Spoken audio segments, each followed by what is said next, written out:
Have unexplained wealth. Tonight, a deep dive into what these reverse burden circumstances could mean for the fight against corruption.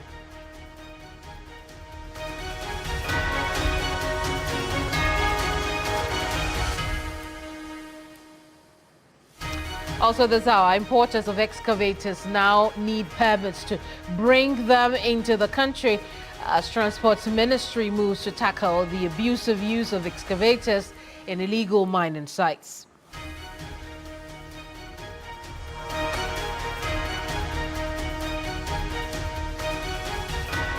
Always a pleasure coming your way. Those are the big stories tonight.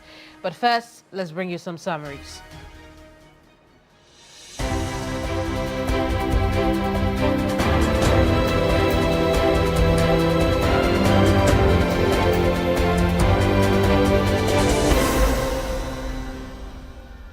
The Vice President, Professor Nana Jane Opoku-Agyeman, has called for bold and systemic reforms to strengthen the country's anti-corruption architecture, emphasizing the need for constitutional amendments. The Vice President was speaking at a high-level conference on Ghana's anti-corruption architecture in Accra.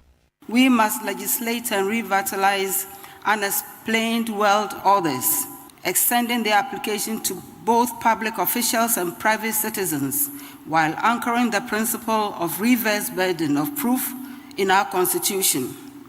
The revised Conduct of Public Officers Bill will onboard the views of CSOs, anti-corruption institutions, the media, academia, the international community, and all relevant stakeholders.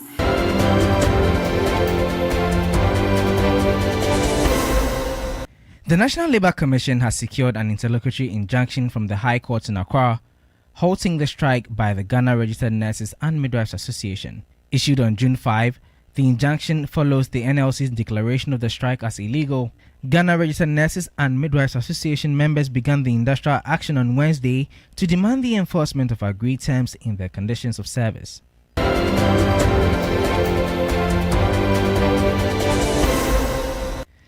The Narcotics Control Commission, NACOC, has arrested a suspected individual at Dobro, near Amasama in Greater Accra.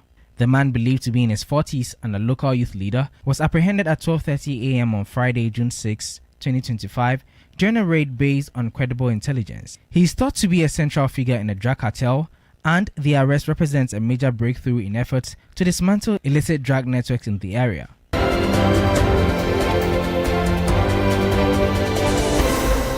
Ghanaian citizens no longer need traditional visas to travel to Morocco following a new bilateral agreement between the two countries. Foreign Affairs Minister Samuel Okudzeto-Ablakwa announced that the policy takes immediate effect, replacing the old visa system with a simplified online travel authorization obtainable within 24 hours. The move is expected to boost trade, tourism, and bilateral relations.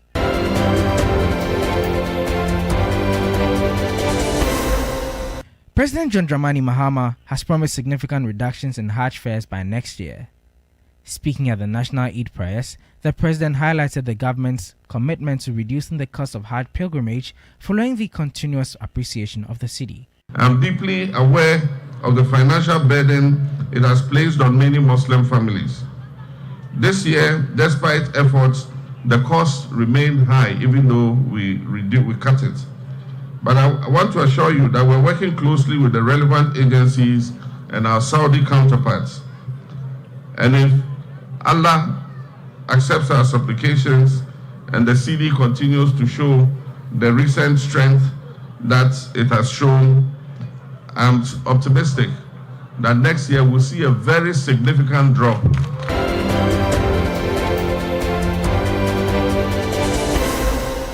Imam of Al-Sunnah Wal Jamal, Hajj Umar, has admonished the Muslim fraternity to replicate the virtues of obedience and sacrifice that came along with the Eid al-Adha celebrations.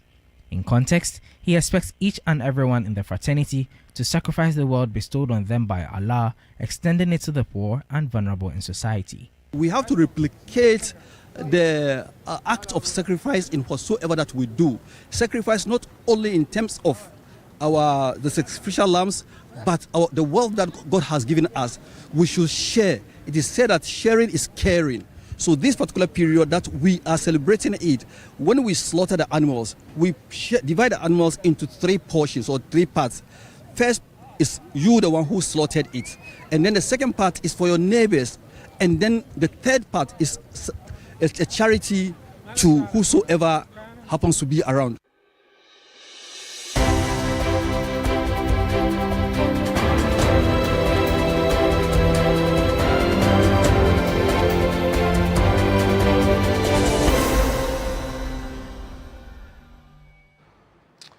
If you'd like to be a part of the program, as we stream on facebook.com, on x.com, on 3news.com, and on 392.7 FM, join us with your comments, your thoughts, and questions using the hashtag Ghana Tonight. And we're also live here on TV3. Coming up, government bans indiscriminate importation of excavators in the hope of fighting illegal mining. What that means.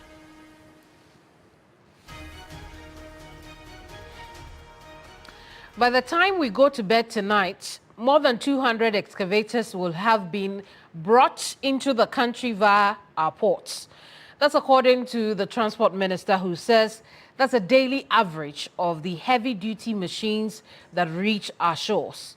That's why tonight we're learning that you will no longer be able to clear from the ports or import excavators without a permit from the Transport Ministry. The no permit, no excavator policy aims to clamp down on the use of the heavy-duty machines for unintended purposes like illegal mining. Tonight, the Transport Minister, Joseph Nikpe, is warning shipping lines to desist from transporting excavators without checking for proper permits from dealers and importers.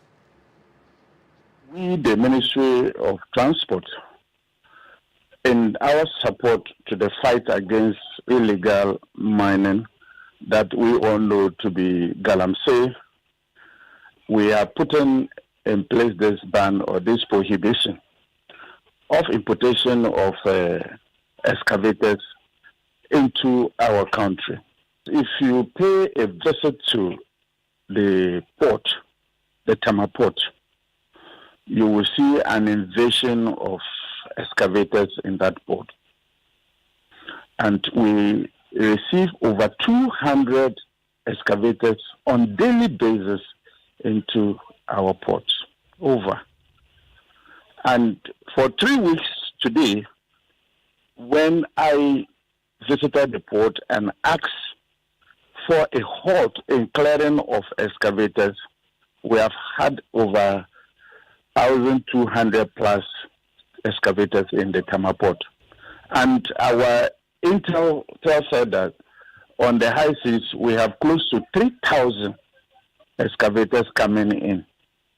And this is a disturbing and worrying situation.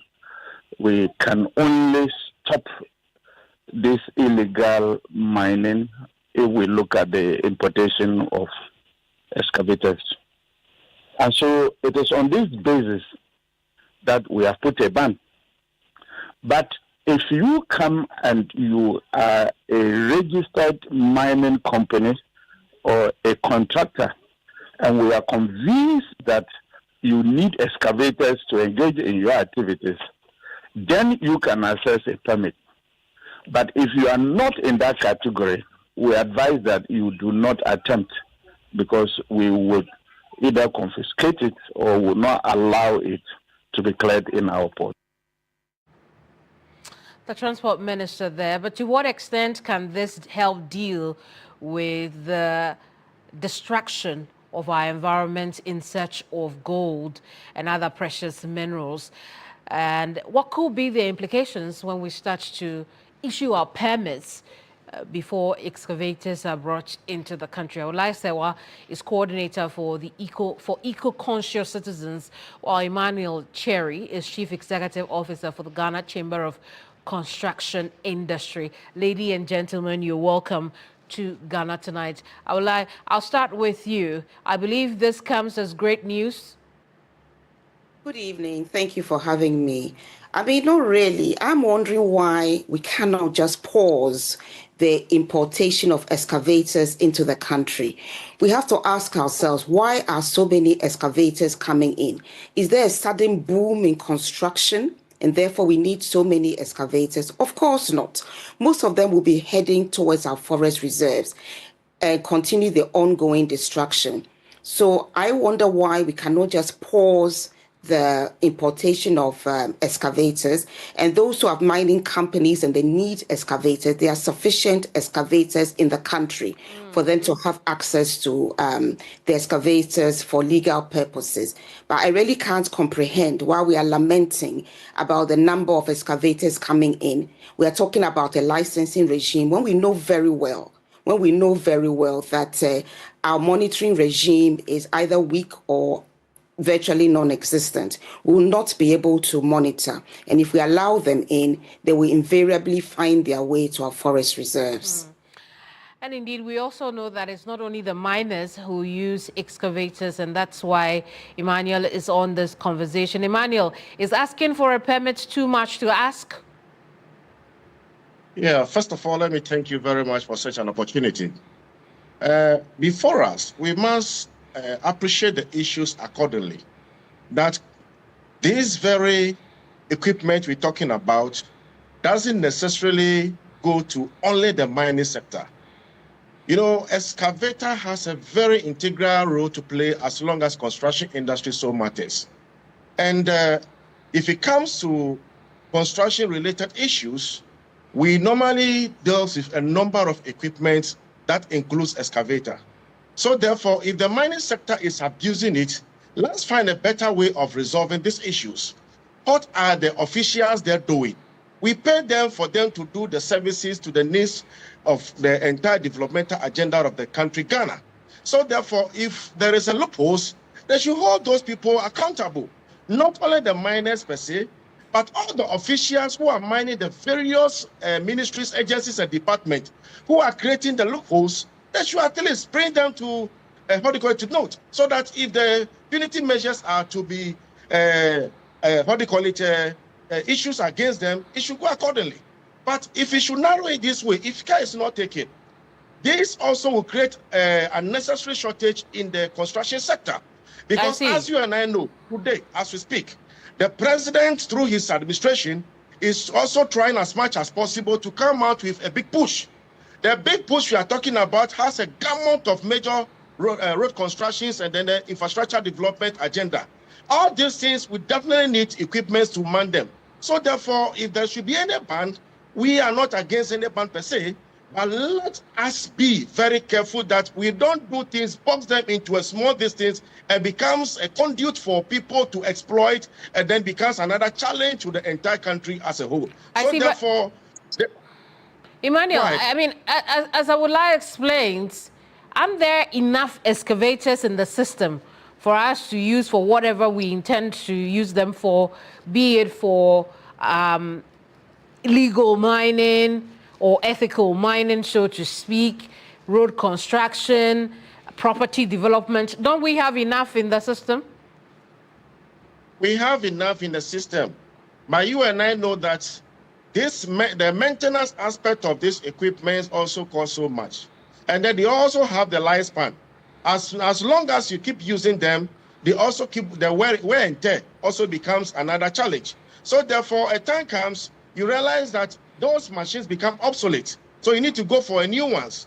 However, as it's been put out there, let's try as much as possible to track records of everything that's supposed to have been done. We are not against the ban of excavator or any other related construction equipment, but our concern here is it must be a transparent mode of approach so that it doesn't become a conduit for some few people to start extorting money from others. Let the agencies work accordingly so that people who have been put in position of trust must be held accountable. If an excavator comes to the port for clearance, and if it's being cleared for hot purposes, and the purpose is not being utilized for its usage, what must you do? Let the punitive measures go.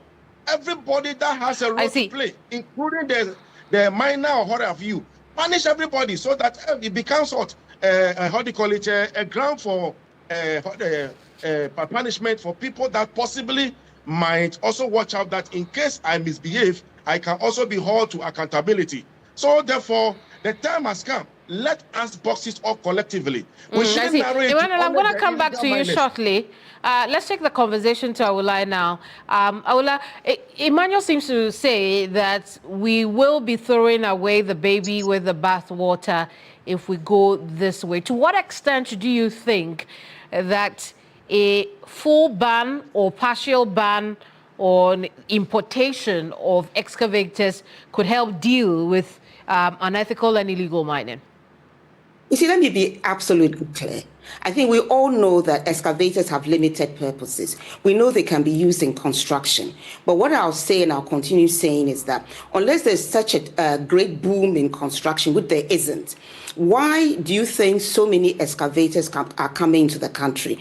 And my learned person on the panel with me has agreed that there are enough excavators in the system. If there are enough excavators in the system, why do we think that so many are arriving?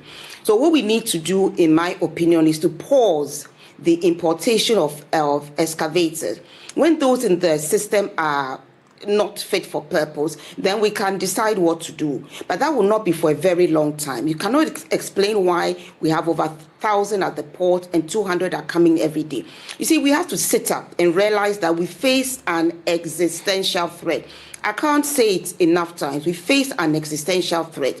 The house is burning. We're in this situation because there's no monitoring.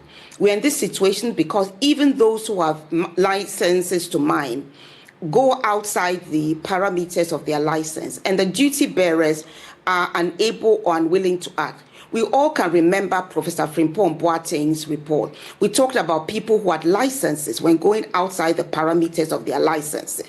Now you've issued thousands and thousands of mining licenses, and you cannot even monitor who is doing the right thing, who is going outside the parameters of their license. Then we have the illegal miners who are just pure criminality. They are there to just destroy, to get the gold. And we're just, lamenting, oh, there are so many excavators coming in. We know that 99% of them are going to find their way to the forest reserves. We still have forest reserves, but they are diminishing very quickly. So in my view, the sensible thing to do is pause the importation of excavators, because I'm even told that even when we put trackers on them, I've been reliably informed that the trackers are very easily removed. So when you think you are tracking the vehicle, the excavator, it's in the forest reserve, and the tracker has been probably put somewhere where you think it's safe. So we really need to understand the situation we find ourselves in. It's the fact that there's an absence of accountability. The duty bearers are not doing what they should do. And it's not only when it comes to mining.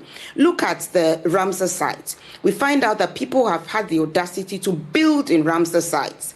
And, they were trying to demolish some buildings, and maybe that's where you need your excavators, because they built on the waterways, causing flooding and so many other things. Why is that happening? Why is it that people want to build on Parks and Gardens land? In fact, there's actually a petrol station on Parks and Gardens land in Wa. So because there's a lack of accountability, we are unable to monitor. That is why we cannot afford to have excavators coming into the country, because we cannot keep track of them. And we do not want to add to the ongoing destruction. But that lack of accountability is why Emmanuel is saying dealing with this low-hanging fruit of banning or asking that importers seek permits before they bring in excavators will not work, because there is no accountability. Of course it will not work. It will not work. That is precisely why we are saying that the way we find the situation in which we find ourselves, if we don't want every Ghanaian to die from the ecocide going on, we need to sit up. We need to do several things at the same time. We have asked for a targeted state of emergency to be declared. We have asked for the revocation of LI 2462, which allows for mining in forest reserves. We are also asking that, for heaven's sake, stop the importation of excavators, because we know what they are being used for. They are not really being used in construction. Those we have in the country are sufficient. The licensing regime is not going to work because those who are supposed to make it work are usually not up to the task. So let's do what we need to be done and safeguard our environment. I see. Emmanuel, how difficult is it to get an excavator as as a contractor or a developer? No, it's a bit difficult for us at the moment because the payment regime of government to contractors is becoming a challenge. So therefore, most contractors who have worked expecting payment for them to at least improve upon their capability and then their capacity, it becomes a challenge. So therefore, as of when a major contract is being given to a contractor, that also call upon the contractor to either build his equipment holding up a bit or to maintain.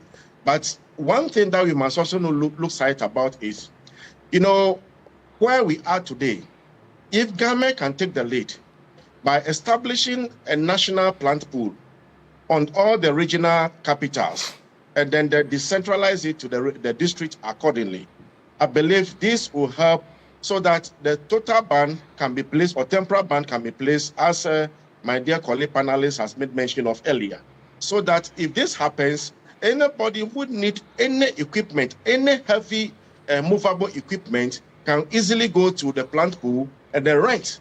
Based upon that, all these things can be tracked, and then the reductions of this degradation can also at least be minimized. I see. So Emmanuel, I get the sense that it is not hard to get the earth-moving machine if you have the money. The machines are there. You can get them where you need your services. As long as your money is at hand, or you have 30% of a deposit, you can easily get that machine. So can we then conclude, Emmanuel, that the permit or a ban will not have any adverse impact on your ability to conduct your businesses? Yeah, for now, that's what I keep saying. It depends upon the type of contract or project that government or a client is awarding to a particular contractor. Every project has its own dynamics. So therefore, the type of contract that will come your way will dictate the type of equipment that you need to have to execute those projects. But as I said earlier, Ghana Chamber of Construction Industries some time ago proposed to government that if possible, the drip, we can at least add on to it and then have an established national plant pool in all the regional capitals, the district capitals, so that if this temporary ban comes in play, every miner or construction industry player who need excavator, who need a dozer, who need a payloader or a view, can easily go there, rent for a period of time, and then finish whatever I want to do and return it back to wherever it picks it from. And if that happens, the tracking can be a bit visible and then transparent. But as it is now, I'm telling you, no matter the ban, there's going to be a loophole, other ways out that will find their way into the system. So therefore, the best we could do, government to at least quickly put in place with the collaboration of private participation for us to have a national plant pool so that all these things can at least minimize this influx of heavy-duty equipment in the country. I see. The subject of transparency has come out so strongly in our conversation. While we may not have a total ban or pause in importation of excavators or any other earth-moving machine, we have the no permits, no excavator. How best do you think government can conduct this in such a way that we have maximum benefits for this country? You see, I would say that my fellow panelist has made a very brilliant suggestion. I think the national pool is a good idea. And I do say that, as he has said, the ban is not going to affect them adversely, because if you don't have the money, whether the excavators are being brought in or not doesn't make any difference. Is they're having the money to hire the excavators. And I think we need to stress that the excavators are coming in, and most of them, we all know, are going to go to our forest reserve. So just have a ban on the importation of excavators, and then focus on those that are in the country, have the national pool. But to go to your question about transparency, I mean, at the heart of our problem in Ghana has been compliance and enforcing rules and regulations. We have been unable to do so, and that's why we're in the situation in which we are in. So talking about licenses, and then you are not going to ensure that you enforce the issuing of licenses and there's transparency is really not going to help. And I want to repeat that, for example, right now, before you can go and mine legally, you need a license. And it's not just a license. The EPA has to come in. Other agencies have to come in. But even when people go for the license, they just start mining because your monitoring regime is very weak. It is very, very weak. So I'm not convinced that, saying that you must have a license before you can bring an excavator is going to improve the situation. What is going to improve the situation is that if there's compliance, and then when there's a lack of compliance, there's enforcement. Unfortunately, that doesn't happen. Let me give you an example. Look at, for example, Akunta mining. How many years ago didn't we hear that Akunta mining was allegedly destroying the Tano Nimiri Forest Reserve? You had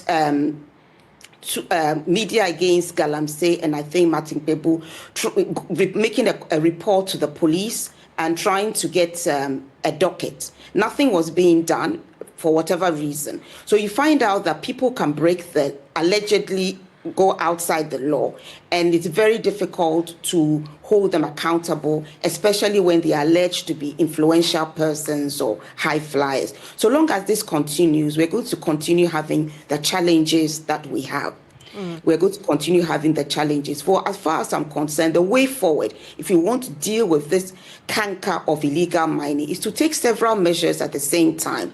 We need to stop the importation of or temporarily stop the importation of excavators. We need to have a targeted state of emergency. We need to pause small-scale mining until we can get our act together, because we have issued licenses like confetti, and we cannot even monitor to find out that those we've issued the licenses to are actually mining where they are supposed to mine and have their systems in place. For example, before you begin mining, you're supposed to have the tailings, these reservoirs where you can store the water you use to wash the gold before it's released. If you don't have those tailings, which is what normally happens, the gold is washed directly into the waterbed or not kept for the kind of period with which it should be caught. So there are so many things that need to be monitored. And so long as our monitoring regime is weak, we cannot be so ambitious as to be issuing so many licenses when we know we cannot keep track and we know we cannot enforce. And it's not only when it comes to mining, as I've said, even buildings. People build on waterways, they build where they want to build. If you are lucky, you see stop work, and then the person just continues building and moves in and nothing else happens. I see, Emmanuel, when you talked about the national plan pool, what came to mind was the DRIP program. Are contractors able to, draw from the DRIP tools or pool of equipment? Yeah, it's something that we've discussed with the Honorable Minister for Roads and Highways on our engagement with him not too long before the President announced Honorable Neil Lamte van der Poy as a coordinator. So we are planning to engage him so that we quickly see how we can at least capitalize on the DRIP and then add on so that it becomes a national plant pool, and then for contractors to at least visit frequently, not only contractors per se, but the miners as well. Because where we are heading to now, as according to the statistics, there is a number of equipments holding within the system. So therefore, if Excavator is trying to create a nuisance to the influx of Galamsey or small scale miners and what have you, all we need to do is, okay, if you want to put a temporary ban on it, first of all, government must have a conscious effort. Make sure that it has availability of this particular equipment within the system so that it's being tracked accordingly.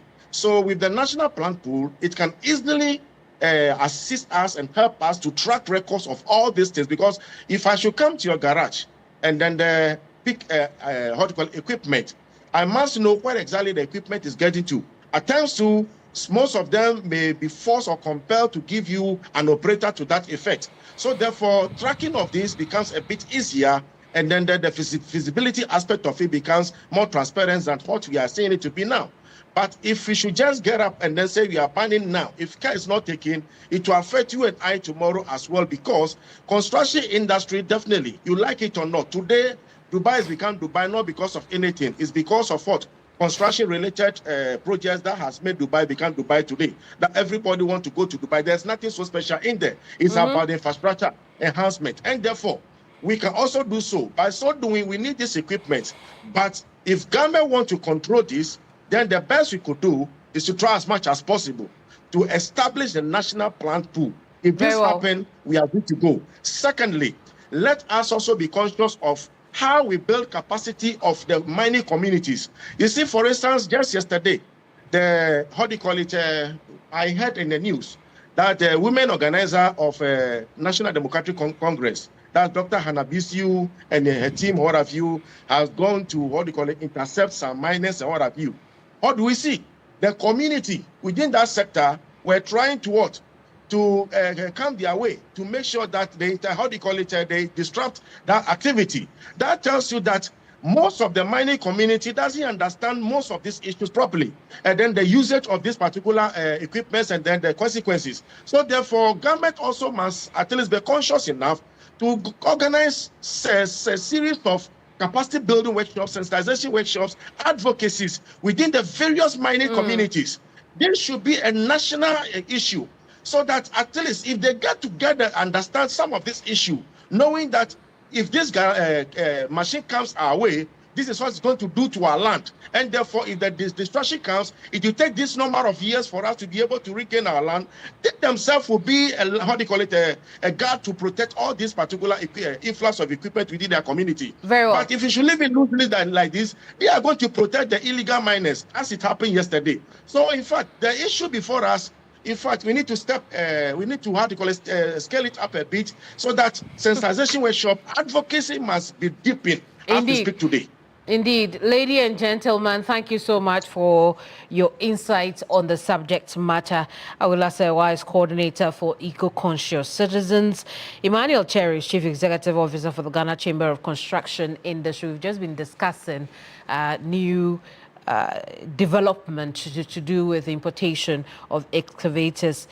The sector minister, the transport minister, says that, look, over 200 of them coming daily.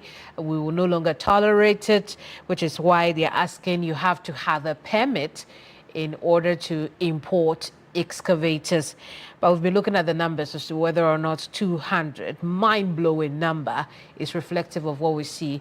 I'll go over what the minister said again. Over 200 excavators are entering the country every day. About 3,000 more are on the way, and many of them, according to the minister, are linked to illegal mining. Now, this is what our checks have shown us. That in the second quarter of 2024, about 1.3 billion worth of excavators were imported or brought into the country. In the third quarter, 2 billion of them reached our shores. And in the fourth quarter, 2.1 billion worth of excavators came into the country. And all these are totals over 3 months, in case you were a little confused about what the each quarter was. But we went ahead also that if the market price was about 1 million cedis per excavator, we could be looking at about 14 excavators daily coming into the country, which means that over each quarter we are looking at more than 1,200 excavators coming in to this country, reaching our shores and being cleared for all kinds of purposes. But as the minister has indicated, many of them end up in Galamsey sites, and that's why he's bringing in this plan. So what's our take on the 200 daily? He said we cannot confirm that. We don't think that it's reflective of what happens. But what we know for sure happens is that the excavators are becoming a problem They are becoming a threat to our environment, and that is why this action has been taken and is important. We can now turn attention to other issues. New details in the SkyTrain project scandal raise new questions, and tonight we are asking all of those questions.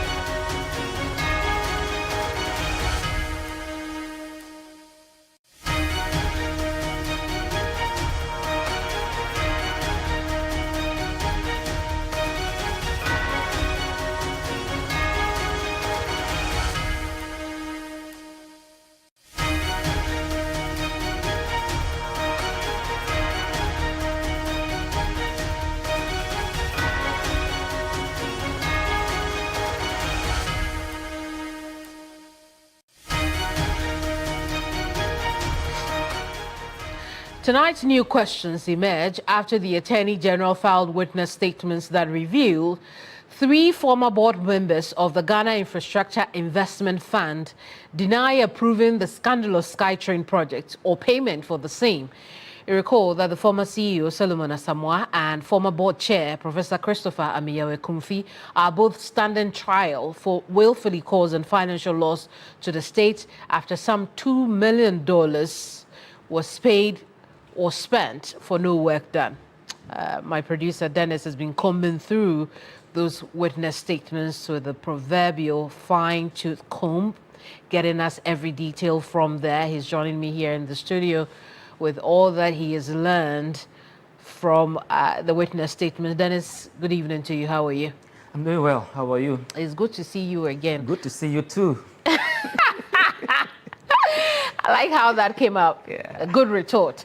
But, I mean, what are you learning from those witness statements? Well, so 3 more witnesses are testifying in this matter. We have already seen one witness who is the lead investigator, a staff of the NIB, who is also looking into the whole transaction and will be testifying in this particular matter. What we are learning tonight is that 3 persons who form part of the 9-member board, former board of the GIIF, are also testifying against these 2 in this particular matter. And like you rightly mentioned, they are charged for willful causing financial loss to the state and intentional dissipation of public funds in respect of some $2 million that was paid in respect of a SkyTrain project that never was.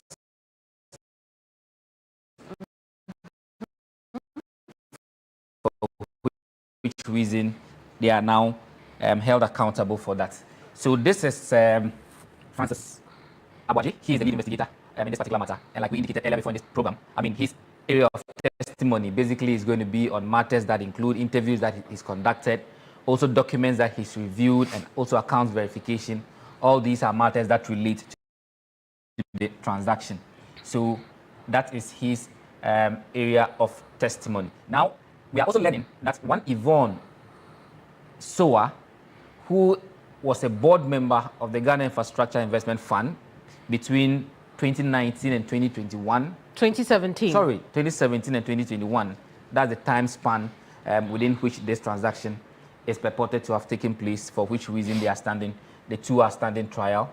And that her area of testimony is going to be in respect of some documents in respect of the train transactions, whether they were submitted to the board for approval or not, because remember, part of the allegation is that even though this money was paid, there was no board approval for such an amount of money to be paid. So the question arises as to whether indeed there were even documents that were submitted to the board backing this whole transaction. So her testimony will be on matters like that. She will also be speaking to matters that also border on whether the board actually approved the funds or the money that was paid. That's the $2 million in that transaction. There's also one Nana Efua Chewa Ababiu. She's also a board member, also within the same period of time, 2017 and 2020.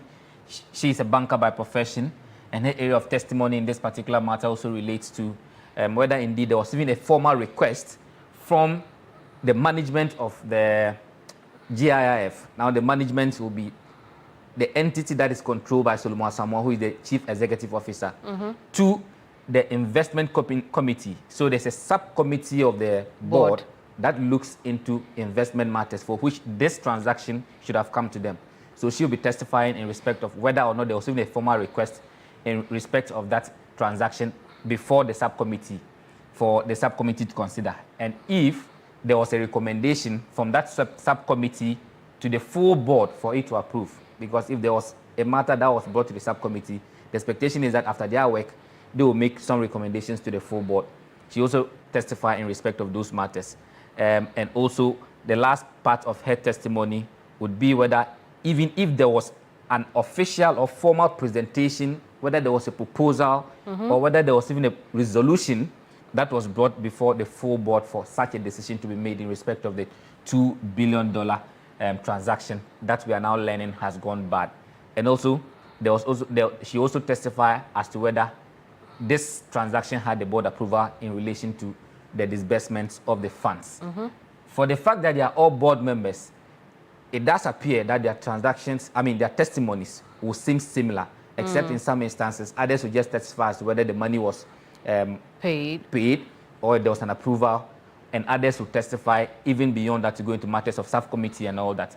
So Cecilia Gabra, also a former board member, between the same period of time, her area of testimony also on the question of whether the board approved any funding for the Sky Train.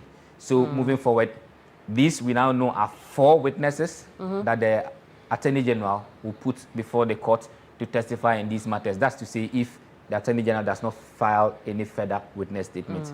We have seen 4 so far in respect of this particular matter. The details are on 3news.com. Oh, come on. Come on. You're giving us the details tonight, right here. We won't go to 3news.com. There's a lot more on 3news.com. That's what wickedness looks like. But no. But on a more serious note, right? Yes. What are some of the responses they have given to the questions that have been asked as to whether or not an approval was given? Yes. For the project itself, whether or not the subcommittee's view was sought for the project, whether or not presentations were done to the subcommittee, and whether or not there was an approval also for the payment for whatever beginning works that $2 million was supposed to go into. Okay, so the generality of what they've been saying basically is to the effect that they are unaware that such documents came before them as board members to have received any approval for such a transaction to carry on. So that's just the general picture that they seem to be saying when it comes to their testimony. So, basically, that's what they are saying. But I one last question, and then we'll take a quick break and come back and look at a rather another important topic on corruption, right? Yeah. How does this support the prosecution's case? So when you look at it, now prosecution would largely rely on the testimony of the lead investigator, that's Francis Abuaji, who has been detailing the nature of the transaction. And the key allegation in here is the fact that the money that has been paid was money that was not approved by the board. So if you have quite a number of the board members, but let's also see, these board members who are testifying are only 3 of 9. In this case, those who are standing trial are the board chair and the CEO, who are also part of the board members. And mind you, they say that that money was approved. So clearly, the one who says that it was not approved would need to show that indeed it was not approved. So it's a burden on them to show that indeed what they are saying is what it is. Anyway, Dennis, thank you so much. You almost left us on a cliffhanger because I was enjoying the storytelling. Typically, we have all the details on 3news.com because that's where you find the documents. Please don't do cliffhangers. Thank you so much. Dennis Porberry is my producer here. Always a pleasure, Kev. Indeed, on Ghana Tonight. We'll take our very first break, but when we come back, we'll talk about why the Africa Union Advisory Board is recommending bold and systemic reforms to the president as part of efforts to combat corruption. Very interesting positions from the special prosecutor and the vice president of the republic, Professor Nana Jane Opoku-Agyeman. We'll also take you to Takoradi, where that rather tragic accident killed a young father. We'll get the details of how all of that happened. Don't go away.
Welcome back.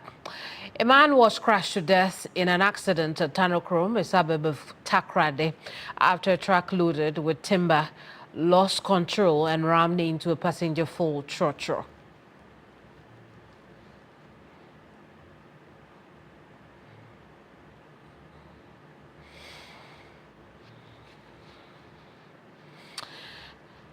Let's learn more about what happened. Connect's 97.1 FM producer Abraham Mensah joining us from the Western Regional Capital, Takrade. Abraham, good evening. What really happened? So today we are expected to join our friends, siblings, and sisters with the aid, only to learn around 10:30 this morning of a tragic accident just around the traffic light at Paipano. Isaac Bona, a known radio broadcaster at Awin municipality, was crushed by this timber truck at the scene. He was on board the Trotsky from Takrade, and according to some relatives, he was actually heading towards Kojukom to buy some construction materials to complete his apartment here in Takrade. Apparently, from a few friends that I contacted, he returned last night with a wife and a 4-month-old baby after a marriage ceremony at THE. They had actually were expecting to complete a few errands here in Takrade before they moved to Awin today. But Abraham, we know that he was in the passenger vehicle, which is the trotro. How did he end up under the trailer track? Surprisingly, he was in the front seat, and according to eyewitnesses, the timber truck was initiating a curve off the traffic intersection and lost the engine. So it was reversing, and out of the fear, some passengers managed to brake by the assistance of the driver's mate out of the car. But according to one woman, Isaac Bona tripped, fell, and was run over by this truck. It sounded quite strange to them, and as to how his body managed to stop the reversing truck seems to be, to one lady we spoke to, as sacrificial, that had it not been for his body, all other trucks, all other vehicles that were in that traffic would have been crushed by the moving truck. That's heart-rending. Do we know if the family are now aware of his demise, and what have you picked up from his family home? So the wife, I'm told, at the instant where this news broke, the lead pastor, or one of his pastors, were called upon to attend to her because she is the only person in the household. They were expecting to have some family members from Kumasi join them to console her, but this surely is a tragic incident. It would be traumatizing for a newlywed, woman to take this in. And Abraham, we're hearing that this also is very close to home because in the course of the elections, Isaac Bona was one of our stringers in the Western region. Indeed, he was. He's been instrumental in terms of getting information from the Western North region, precisely our Wing and the lower belt of the Western North region. He's, as we've known him to be a radio presenter with Max FM, and he's also an executive of the Western Region Football Association. So you could then feel his presence in sports, in media, and in social life is quite someone that you easily could go by. He's a friend to a lot of media persons here in the Western region. I understand the GJ is yet to make some few contacts to the family and to the media house for where he comes from. But what we find strange here in the Western region is that just this week, this is the third accident that persons have been run over by vehicles. The very first two were two kids, 5-year-old and a 7-year-old, all at basic schools. One reportedly fell from a school bus and was run over by the same bus that was supposed to transport him to the school. The other is a 7-year-old from Keminni who was attempting to cross the road and unfortunately got the knee to the wheels of this cargo truck. It's quite a call we're making on the media as to how safe our roads are.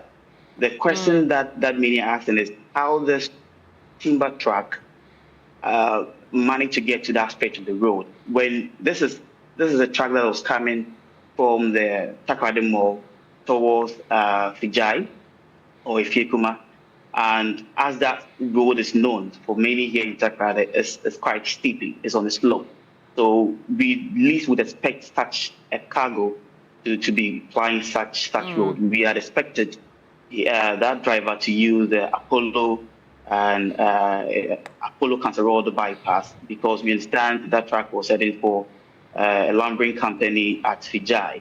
So it's a surprise to many as to how they even got to move through that stretch to that point, only to cause this. Indeed, which means authorities must look into this.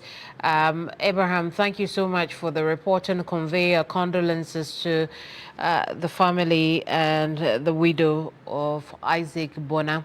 We'll keep an eye on how things develop around this rather heart-rending story.